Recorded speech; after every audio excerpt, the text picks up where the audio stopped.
અહીંયા એક સાઉથ ઇન્ડિયાની કોઈ બસ આવેલી હતી. હવે એ જ્યારે બસ અહીંયાથી જતી હતી ત્યારે અંદર પાણીના પ્રવાહમાં એ બસ બંધ થઈ ગઈ અને પછી થોડું પાણીની અંદર ખેંચાઈ ગઈ છે.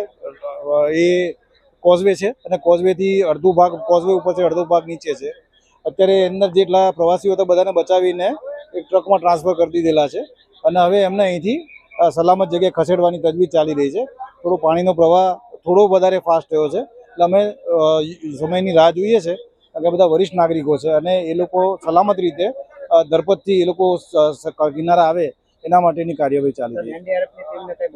એનડીઆરએફની ટીમને બોલાવેલી છે પણ જે પરિસ્થિતિ અત્યારે છે જોતા મને લાગે છે એ લોકો આવે એની પહેલાં આપણે અમને રેસ્ક્યુ કરી શકીએ. ભાવનગર જિલ્લાના નિષ્કલંક મહાદેવના મંદિરથી દર્શન કરી પરત ફરતી દક્ષિણ ભારતની એક યાત્રિકોની બસ પાણીના પ્રવાહના લીધે બંધ પડી અને રોડની સાઈડમાં અટકાઈ ગઈ હતી.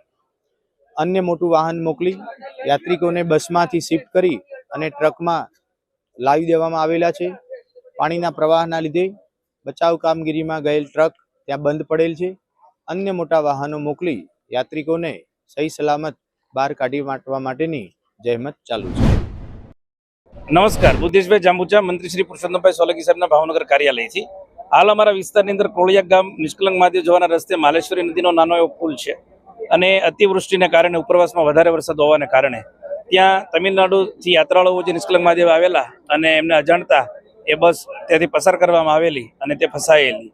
હાલ સમગ્ર તંત્ર એને જહેમત ઉઠાવી અને એસપી, ડીવાયએસપી, કલેક્ટર, મામલતદાર અને આના આસપાસના દરેક સરપંચશ્રીઓ અને મારા સ્થાનિક સરપંચ જગદીશભાઈ કોળિયાક અને આસપાસના સમગ્ર પાર્ટીના આગેવાનો અને દરેક તંત્ર અને ફાયર ટીમ સમગ્ર લોકો સારી એવી જહેમત ઉઠાવી રહ્યા છે. હાલ ટ્રકની અંદર દરેક મુસાફરોને સલામત લઈ લેવામાં આવ્યા છે અને ટૂંક જ સમયની અંદર બીજી વ્યવસ્થાના ભાગરૂપે અમે જહેમત ઉઠાવી અને યાત્રાળુઓને સહી સલામત બહાર કાઢશું એવી અમારી અપેક્ષાઓ છે.